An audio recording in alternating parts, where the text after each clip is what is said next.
You're from Mississippi. I am.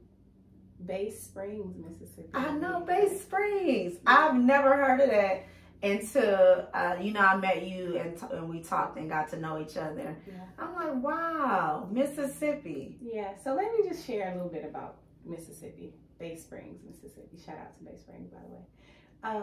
I wouldn't be the woman that I am today without that experience. So, grew up on a farm, another little known fact. Wow. We had animals and, you know, pigs, chickens, cows, things like that. You would know it to look at me because I'm such a citified girl now. You are citified. One of the best experiences of my life, and I say that because it truly shaped who I am. I wouldn't be who I am without those experiences. So I know what it's like to come from very humble beginnings, but it was some of the best time of my life. So I grew up with my grandmother and my mother and just this very carefree kid in Bay Springs, Mississippi. Now if you blink, you miss it. Okay. That's how small. And how close is it? Like, is it close to Jackson, Biloxi? Like, where is it at? It is closer to the Jackson area. So it's further south than it is northern Mississippi, which, you know, if you've ever been to Mississippi, there are a lot of stops and little podunk towns. I have family in Natchez. So you are very familiar with all of the little towns in Mississippi.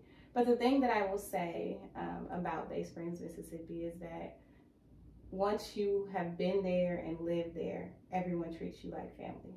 I could go back tomorrow and I would run across people that I went to high school with. I mean, I didn't get an opportunity to graduate high school from there. I actually moved here my sophomore year in high school.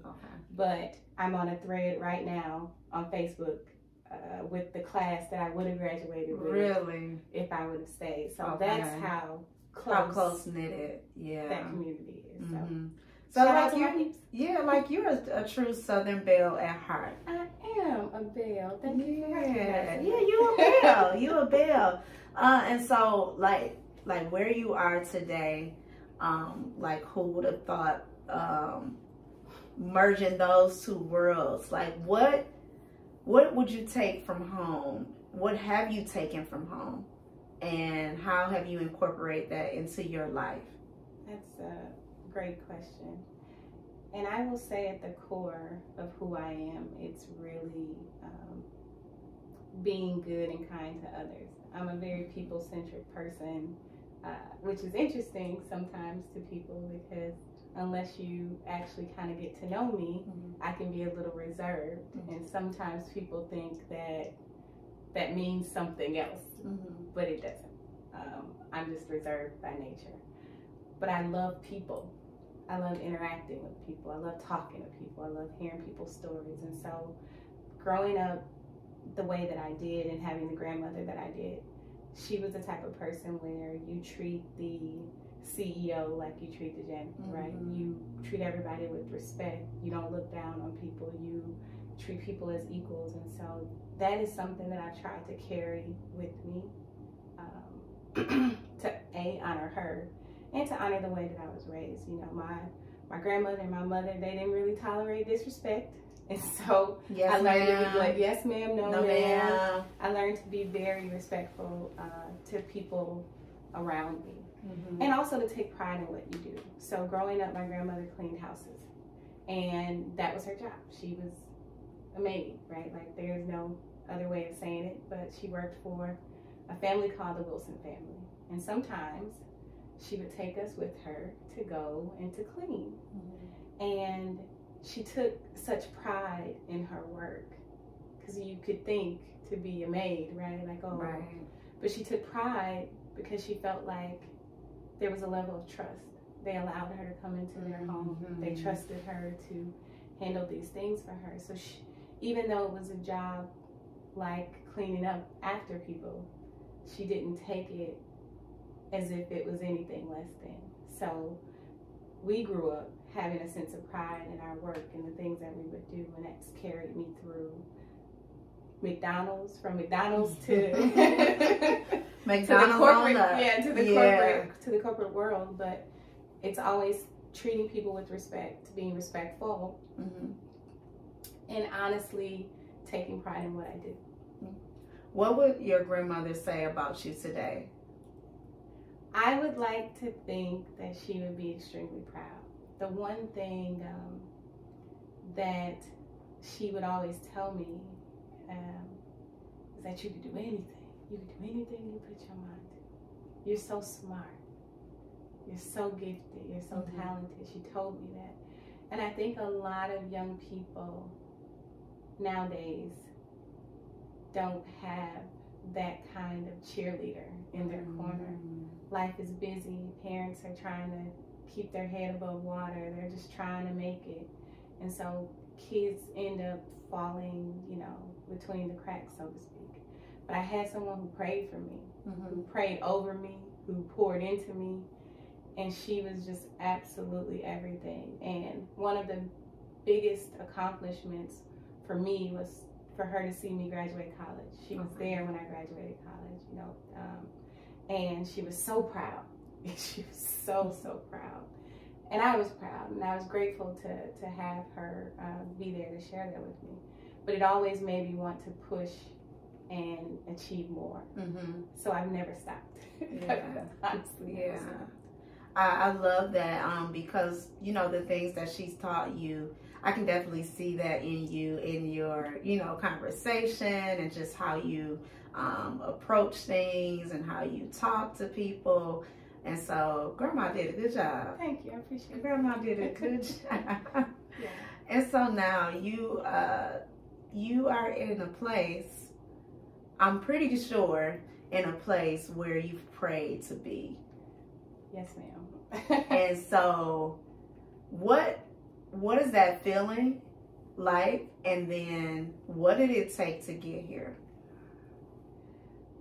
Prayer, for sure. So praying to be here. I tell you what, oftentimes there's a saying that says you can't be what you can't see, right? And there are a lot of times where I was toiling in the field, as they say. You know, you have your head down and you're working, and you want to be successful so bad, but you don't really know what that looks like or what the manifestation of success will be. And so praying, like, God, if it is your will, let me be someone that can inspire others. Let me just be someone who can have influence for others. Give me a heart for your people, God. And if you ever give me a platform to have a space to speak to them, let me have something to say, God. So it started off at that very base level. Like, I didn't know where it would, where that would put me, what spaces it would put me in. But if I set my intention on, let me be what you would have me to be, that when I showed up in them spaces and places, then my steps were already ordered. And when did you start setting that intention? I set that intention very early on. So church and spirituality has been a part of my life since I was a young girl, again, in Bay Springs, Mississippi. Okay. The one church we had. Really? Where we lived. It was Johnny Vine Missionary Baptist Church. I'll never forget Missionary Baptist Church. Yes, honey. That's deep south. Deep south. And so, so all my life, I've always had a spiritual walk. I've always been in church or going to church or had some type of faith life. And as I started to achieve things and I started to see the favor on my life, and right out of high school, I took a job at Legacy Bank. I don't even know if I've heard of Legacy. Yeah, it doesn't exist now. But I started there as a teller, and I always knew I wanted to do something in the law. Now, meanwhile, I'm going to school full time and working full time because, unfortunately, you know, for some people, their story is they can, you know, just focus on school, but that wasn't my story. I had to do both. And it was always my plan to say, every step of the way, I just want to get better. So every role I take, let it just be a step above. Let it just be something more. And I've been able to purpose that in all that I've done. So I went from the bank to the law firm. I was at the law firm for about 8 years, made great relationships. I'm still very good friends with a lot of the people that I met at that law firm when I was working there. But when I left that law firm, I went to another place again, another step up. I kept another step. And it wasn't about necessarily the financial steps, although that helped. It was really saying, I need to stretch and I need to grow. I can't stay stagnant. Okay. I've never been someone who's been content. And I think that's just the drive in me. So I could stay somewhere and probably do okay and have this little cush existence, but it's never been what I wanted or who I thought God made me to be. He made me to make an impact. So say that again. Say that again. God made me to make an impact. Yes. So, we need to hear that. And He created a lot of us to do the same. Unfortunately, we don't always operate and walk in our purpose and our promise, because sometimes it takes a little while to figure out what that is. And I get that. I didn't necessarily know where my life would take me and what my purpose would do for me, but I knew it would open doors for me. I knew that if I stayed true to who I am, it would open doors for me. And so being in place, and that doesn't mean that it was always easy, right? To be clear. There were some valleys. Yeah. There were some hard times. Yeah. Okay, so let's stay there though. So when we talk about valleys, like what was that like for you, and how did you make the decision, and mentally make the decision, and emotionally make the decision, and physically make the decision, to say, I'm going to continue on? Because a lot of us, we don't continue on. Like, we don't even have the strength. We don't have the stick-to-itness. We don't have the support. Like you said, Grandma saying you can do anything you want to do. So what was it that made you want to continue on to meet, one of your goals, your highest goals of where you're at today? Because you're not done. No. You're not done. Thank you. Appreciate that. Yeah. I think it was the fact that I knew that I had purpose. And when purpose is burning inside of you, when you feel like I have more to offer and more to give than what I'm able to do right now, you're never going to settle. You're never gonna want to let it go. And that doesn't mean that your light doesn't get dampened. That doesn't mean that you're not gonna feel defeated at times, or feel like, God, I am doing all of these things. I have achieved this stuff. I done went back to school. I mean, while I was working at the job before coming to Northwestern Mutual, I didn't get not one but 2 degrees while working full time. So I went back and got a post-baccalaureate degree in paralegal studies. Then I went and got my master's in organizational leadership and administration, and here I am wondering, why don't they see me? Why hasn't my next opportunity come? What's going on? What's happening? So I knew that there was purpose, but I also had planted some seeds and made relationships. So let's go back to what I said, treating people fairly, being a good person, knowing your brand, putting your brand out there, being authentic. I didn't realize that there were things moving in the background on my behalf, just because of those seeds that I planted with people. And so the doors that I couldn't open myself, God put me on the mind of other people to open them for me. And I'm very grateful for that. So opportunities came my way. I like that you said brand, because in today's world, when we think about brand, what do we automatically think about? We think about a business. But I know even myself, when I was growing up, when I thought about a brand, I thought about myself. And I don't think a lot of us, whether we're an adult or a child, in today's world, it's hard to look at it like that, because it's business. And that's fine. And that's beautiful. But I love that you said that, you have a brand. And you were talking about yourself. Like, I represent myself, And so how would you encourage us as women and girls to represent ourselves? Like, what does that look like? How can we establish a good brand? Yeah, I think it is built on a few pillars. The first pillar I will say is being very clear about who you are. And that takes, sometimes you just know.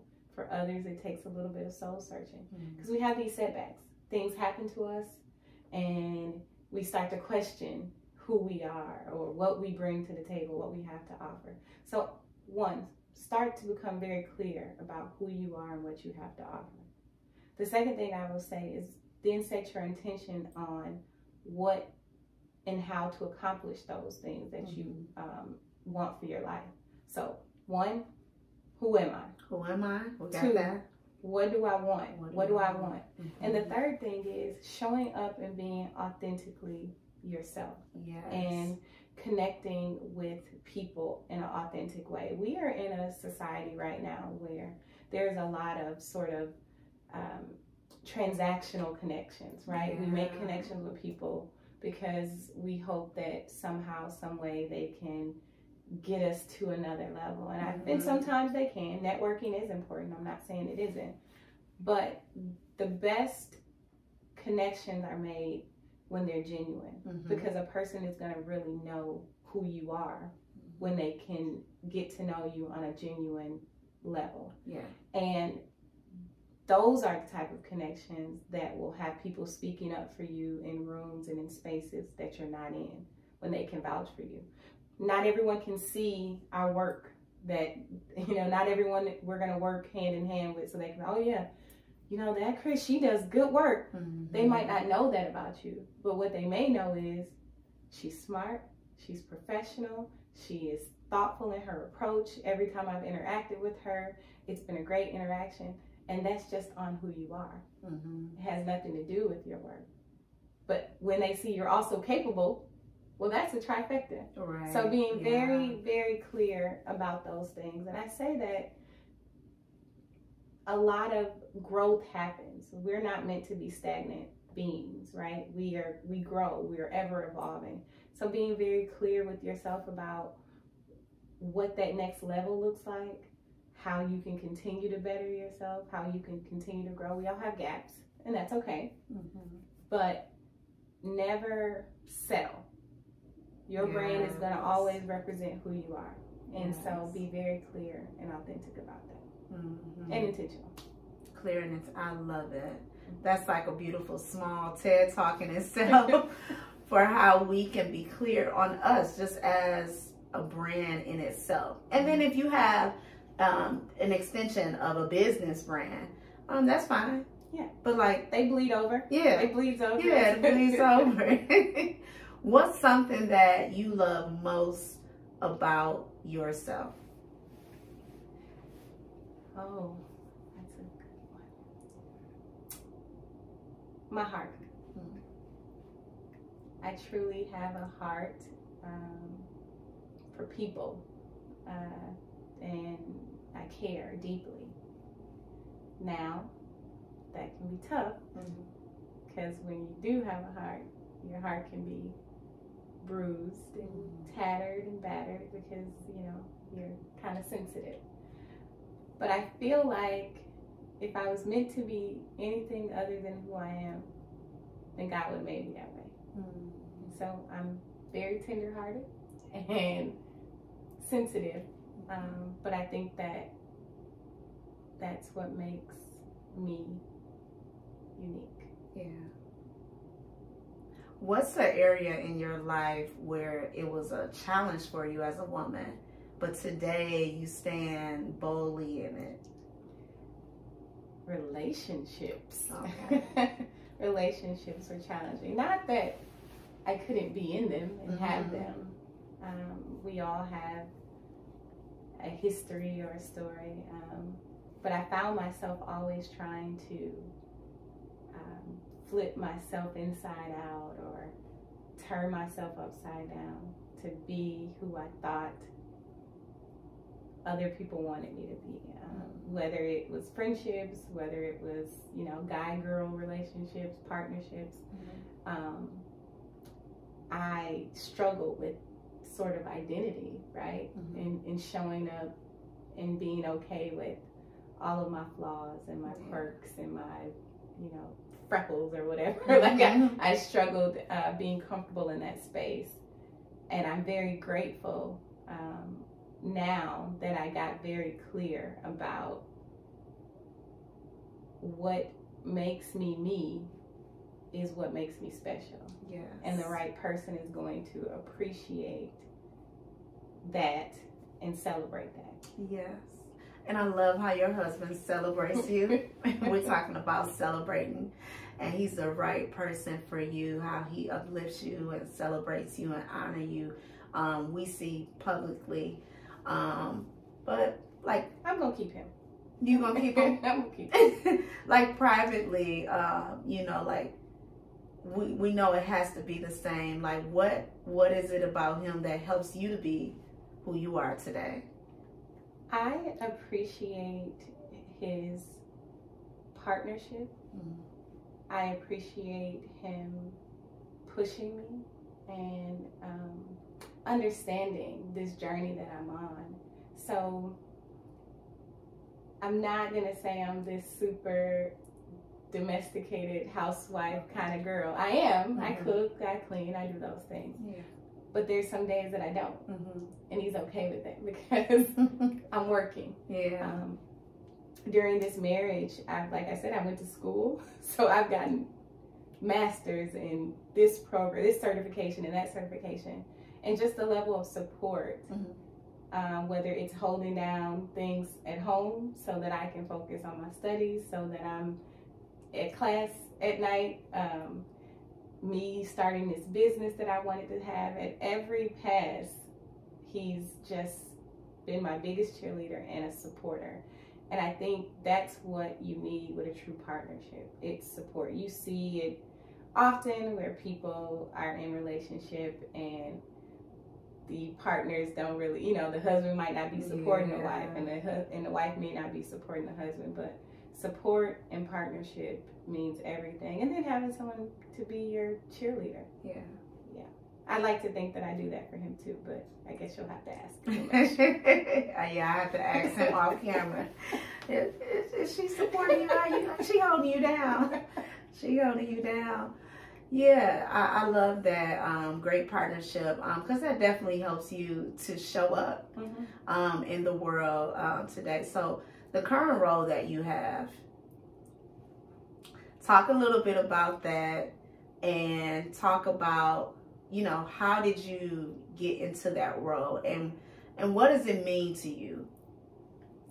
So the role at NM, I am currently the Assistant Director of Legal Process, which is very interesting because I took this role during the pandemic.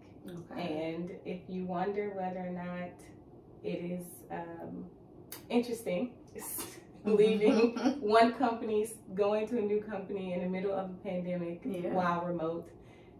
Yes, it's interesting. And being a people leader. But I really wanted the ability to, again, I am such a, I say I'm driven, but people can call it other things. You're driven. Yeah, you're driven. You have to be driven. Yeah, I wanted to have the opportunity to continue to grow, and being a people leader was something that has always been on my sort of list of growth and stretch opportunities. So when this role came about, I applied for it.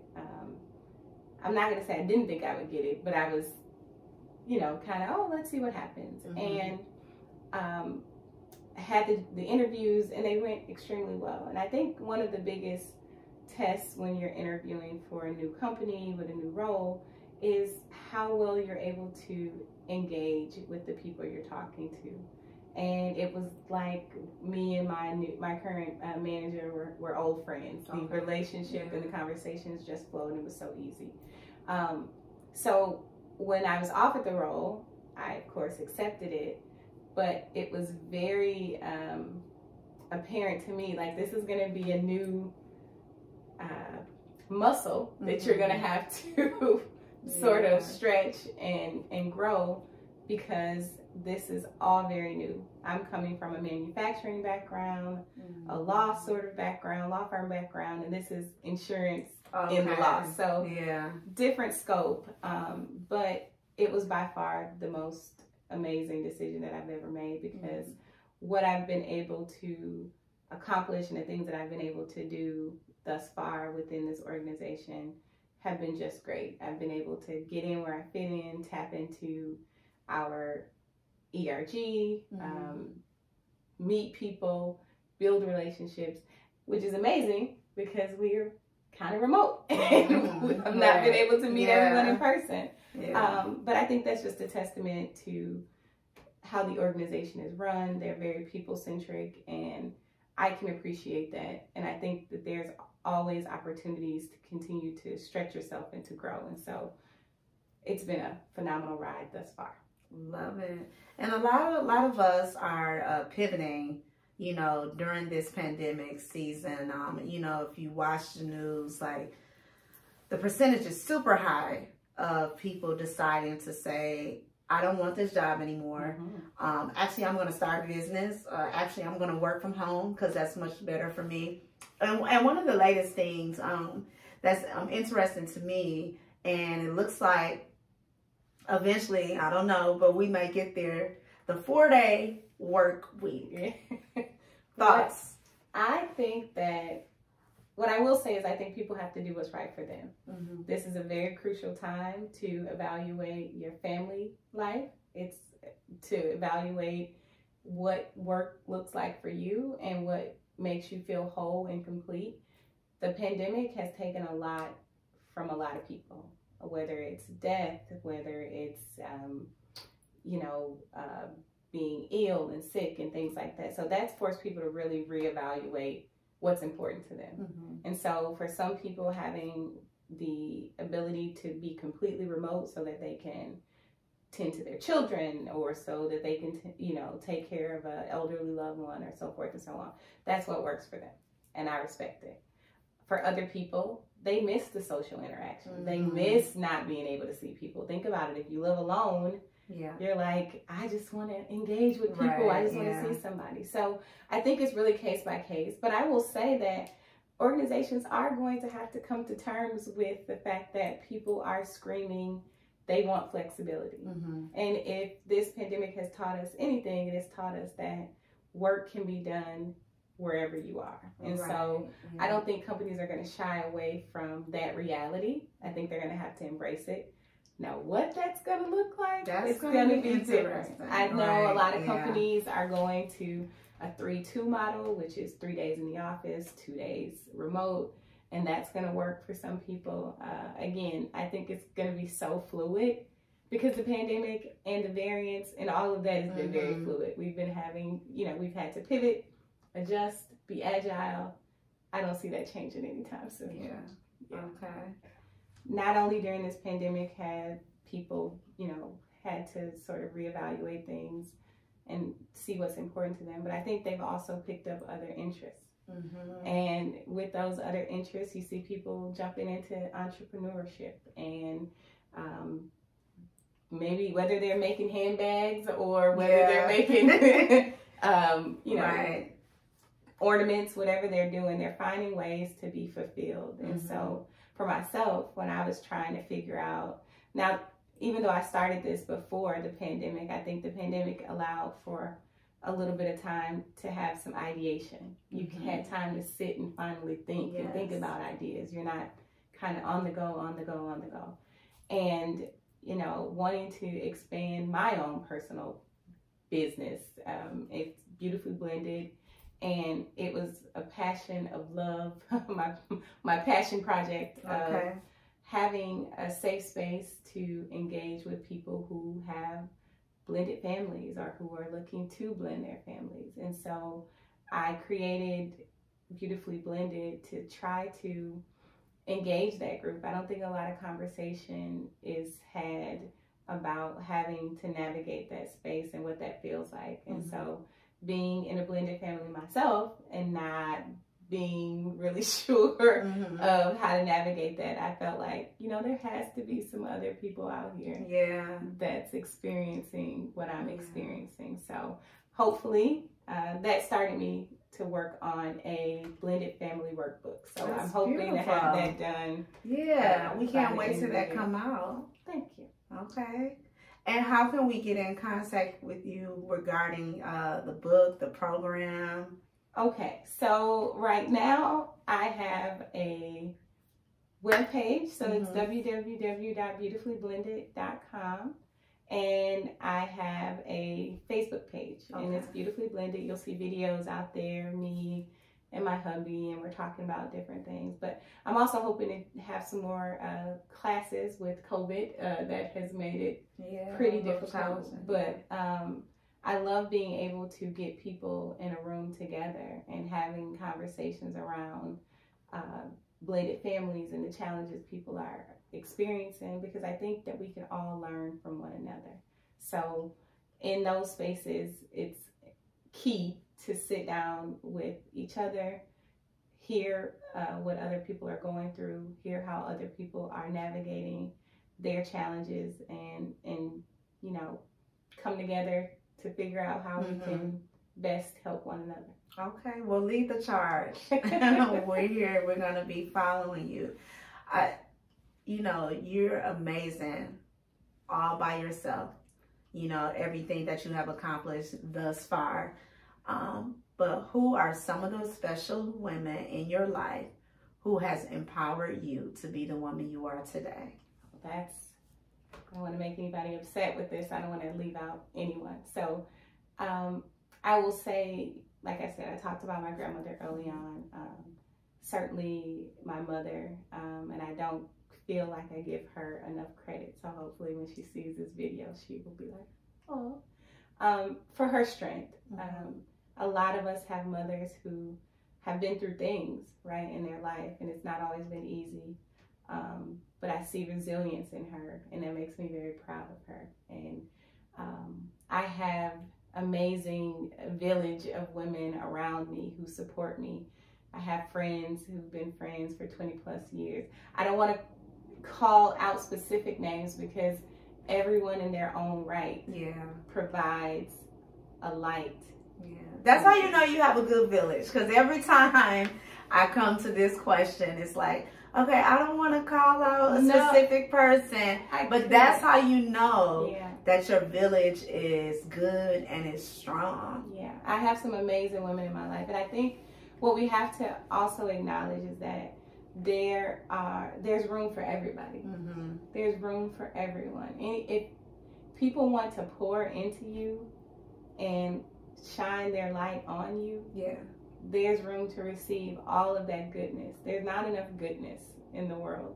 There's not enough goodness that's happening. And so I have women who champion me. I have women who support me. I have women who listen to me. I have women who pray for me. I have women who uplift me. I have women who I pour into, because I never want to be someone who's getting fed but not feeding. I never want to be say that again. I never want to be someone who is getting fed but I'm not feeding. Yes, that's a good one. It should be an equal exchange of energy and love and fulfillment. And so everything that the women in my life do for me, I try to do equally for them. So my family, my mom, my sisters, my good friends, my colleagues, the people who have graced and touched my life, I don't take any of those connections for granted, because I feel like they all play a pivotal and crucial role in keeping me fed, keeping me uplifted, and I appreciate it. Well, thank you. Thank you for coming on Lincoln All Women.